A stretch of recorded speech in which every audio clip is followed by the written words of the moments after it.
నమ్మకమును కలిగి ఉన్నప్పుడు ఆ యొక్క దేవుని యొక్క సత్యం అంటే బయలుదేరటండి అవి మనకు త్రోవను చూపిస్తుందండి, సన్మార్గాన్ని చూపిస్తుంది.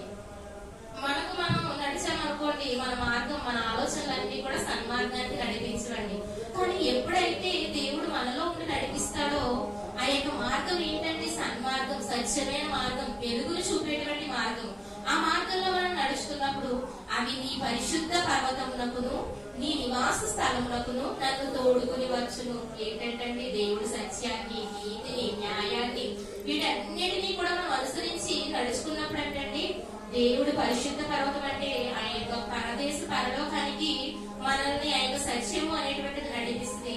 నీ నివాస స్థలమునకు నన్ను తోడుకుని వచ్చునని చెప్పి మరి ఇక్కడ భక్తుడు సెలవిస్తా ఉన్నాడు. అప్పుడు నేను దేవుని బలిపీఠం వద్దకు నాకు ఆనంద సంతోషములు కలుగు చేయు